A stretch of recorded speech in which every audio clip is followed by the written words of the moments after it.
అందరికీ నమస్కారం. ఇది ఇంతకుముందు నేను చూపించాను కదండీ కంపోస్ట్ బిన్.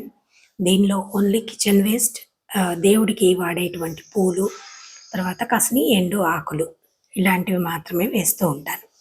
గార్డెన్‌లో వచ్చిన వేస్ట్ అంతా ఎప్పటికప్పుడు గోతంలలో నింపేసి కుండీల్లో వేసేస్తూ ఉంటానండి. కాబట్టి అది ఎక్కువగా ఇందులో వేయడానికి అవ్వదనమాట. కొంచెం పుల్లలు అలా ఉంటుంది కదా! సో, ఇందులో వేయడానికి అవ్వదు. అండ్ రీసెంట్‌గా ఇలాగా పాతవి చీరలు, చున్నీలు అలా ఉంటే కట్టానండి నేను. లాస్ట్ వీక్ చాలా ఎక్కువున్నాయన్నమాట ఎండలు. మా దగ్గర వర్షం పడలేదు. సో, అందువల్ల నేను ఇలా అరేంజ్ చేశాను. బట్ నేను కట్టిన దగ్గర నుంచి డైలీ వర్షం పడుతోంది. సో, కాబట్టి ఇలా అంటే నేను చెప్పడం ఉద్దేశ్యం ఏంటంటే, గ్రీన్ నెట్టే కట్టాల్సిన అవసరం లేదు. ఇలా మీరు అరేంజ్ చేసుకున్నా సరిపోతుంది. చీరలన్నీ ఒకసారి జాయిన్ చేసేసుకొని అరేంజ్ చేసుకోవచ్చండి. చాలా నీట్‌గా వస్తుంది ఒకటి. అండ్ మనకు ఆ షేడ్ సరిపోతుందండి. అక్కడక్కడ ఎండ కూడా తగులుతూ ఉండాలి మొక్కలకి. లేకపోతే మనకి ఎక్కువగా పెస్ట్ అనేది, ఇన్సెక్ట్స్ అనేవి ఎక్కువ వచ్చేస్తూ ఉంటాయి. కాబట్టి మధ్య మధ్యలో కొంచెం ఎండ రావాలనమాట. కాబట్టి అక్కడక్కడ మనం ఇలాగా కట్టేసుకుంటే సరిపోతుంది. అండ్ ఇక్కడ మీరు చూస్తున్నది ఎయిర్ పొటాటోలో ఇదొక రకమండి. దుంప బ్లాక్ కలర్ దుంప ఉంటుంది. చిన్న దుంప ఉంటుంది. సో, అదైతే నాకు మొలకొచ్చేసింది. అండ్ దాన్ని ఇలా పందిరికి పాకిద్దామనేసి ఉంచాను. చాలా హెల్తీగా వచ్చిందండి ఈసారి. ఇంతకు ముందు వరకు నాకు కొంచెం బలహీనంగా అనిపించేది.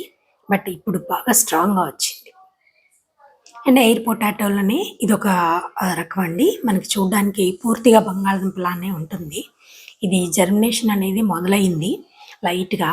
సో, అందుకోసం అని చెప్పేసి నేనిలా దీన్ని కూడా ఆహ్, పాట్ చేసేసాను. చేసేసి కొంచెం పెద్ద కుండీలో పెట్టానండి. రూ. 100 కుండీలో. అండ్ ఇవన్నీ మిర్చి ప్లాంట్స్ ఆల్రెడీ నేను వేసుకొని కూడా 1½ మంత్ దాటిపోతుంది. సో, ఇవన్నీ కూడా ఎక్కువ ఇలా ఈ బ్యాగ్స్ ఉంటాయి కదండీ! మనం కంపోస్ట్ తెచ్చుకున్న బ్యాగ్స్ కానియండి, రైస్ బ్యాగ్స్ కానీ, ఎప్పుడన్నా మట్టి తెచ్చుకున్న బ్యాగ్స్ ఇలాంటివన్నీ ఉంచి వాటిల్లో పెట్టాను మ్యాక్సిమము. ఇంకా నేను పాట్స్ అయితే తీసుకోదలుచుకోలేదు. చూద్దాం. అంటే మ్యాక్సిమం ఇంతవరకు నేను ఇంక అసలు ప్లేస్ లేదని చెప్పాలండి దాదాపుగా. టెర్రస్ మొత్తం నిండిపోయింది. సో, అలా వేశాను. అండ్ వీటితో పాటు వంగ మొక్కలు కూడా పెట్టాను. అవి కూడా మీకు నెక్స్ట్ వీడియోలో చూపిస్తాను. అండ్ చూడండి ఎంత హెల్తీగా ఉన్నాయో చూడండి. ఎక్కడ పురుగనేది కానీ, తర్వాత ఆకు ముడత అనేది కానీ ఏవీ లేవండి. చాలా హెల్తీగా ఉన్నాయి. అండ్ మనం ఈ టైంలో వేసుకుంటే వీటన్నిటి నుంచి మనం ఎస్కేప్ అవ్వొచ్చండి. అండ్ మనకి సీజన్ వచ్చేసరికి మొక్కలు కూడా రెడీ అయిపోయి ఉంటాయి కాబట్టి ఇంకా కాపు అనేది స్టార్ట్ అయిపోతుందనమాట. ఆల్రెడీ వీటికి పూత స్టార్ట్ అయిందండి ఇప్పుడిప్పుడే. అండ్ ఇవి నేను రీసెంట్‌గా తెప్పించుకున్న మొక్కలు సప్తగిరి నర్సరీ నుంచి తెప్పించాను. ఇది మల్బరీ లాంగ్ అండి. పొడవుగా వచ్చేటువంటి మల్బరీ అనమాట. చాలా హెల్తీగా వచ్చాయి ప్లాంట్స్. లైట్ వెయిట్ సాయిల్‌లో పెట్టి పంపిస్తారు. మనకి ఏ మాత్రం కూడాను కొంచెం కూడా మొక్క ఇబ్బంది పడదండి. అంత బాగుంటుంది. ఇది ఇక్కడ లోకల్ నర్సరీలో తీసుకున్నదేనండి చింత చెట్టు. అండ్ ఇది జంబో వాటర్ యాపిల్ అంటే ఇది తెప్పించాను కొత్త వెరైటీ అని సప్తగిరి నర్సరీలో. మనం అన్నీ ఒక్కసారి కొనుక్కున్నామనుకోండి మొక్కలన్నీ చక్కగా అన్నీ ఒకటేసారి కాపుకొస్తాయి. ఇలా అప్పుడొకటి, అప్పుడొకటి కొంటుంటే కొన్నొస్తాయి కాపుకి, కొన్నేమో రావు. అండ్ ఇవి కొండ మామిడని, అడవి మామిడని అంటుంటారు చూడండి. ఆ మొక్కండి. ఇది కూడా నా దగ్గర లేదు. సో, ఇదొకటి తెప్పించుకున్నాను. ఇది ఆవకూర అండి. రెగ్యులర్‌గా ఆవకూర కూడా మనం మైక్రో గ్రీన్స్ లాగా తింటే ఇంకా హెల్తీ అండి. లేదంటే కొంచెం పెద్దదైనా కూడా తినొచ్చు. బట్ ఇది నేను మైక్రో గ్రీన్స్ కోసమనే వేసుకున్నాను. అండ్ ఇది మన లివర్‌ని, ప్యాంక్రియాస్‌ని చక్కగా పనిచేసేలాగా చేస్తుందండి. అండ్ మన స్కిన్ కూడా చాలా చక్కగా మెరుస్తూ ఉంటుంది. ఇది రాడిష్ అండి. రాడిష్ నేను సీజన్ చివర్లో వేశాను. నా దగ్గర కొన్ని సీడ్స్ మాత్రమే ఉంటే అవి ఇంక వేసేసాననమాట. అంటే మళ్ళీ నెక్స్ట్ సీజన్ దాకా ఉంటాయా, ఉండవా అనేసి వేశాను. అండ్ అవి సీడ్స్ కోసం వదిలేసాను. ఎలాగో కింద దుంప ఫామ్ అవ్వదు కదా! ఇంత ఎండలొస్తే. అండ్ ఇది రోజెస్ అండి. రోజెస్ కూడా చక్కగా వస్తున్నాయి. కొంచెం షేడ్ ప్రొవైడ్ చేయండి. కొద్దిగా చల్లగా ఉంటే చాలండి. అంటే హీట్ అనేది ఎక్కువ సేపు ఉండకుండా చూడాలి మనం అంతే. ఈవినింగ్ టైంలో స్ప్రే చేయండి. మార్నింగ్ టైంలో ఎప్పుడైనా సరే వాటర్ ఇవ్వండి. 2 సార్లు ఇస్తే హెల్తీగా ఉంటాయండి ఈ సీజన్ అంతా. అండ్ ఇది కూడా రాడిషే. ఇది కూడా సీడ్స్ ఫామ్ అయ్యాయి చూడండి. సో, నెక్స్ట్ సీజన్‌కి మన సీడ్స్ మనమే వేసుకోవచ్చనమాట.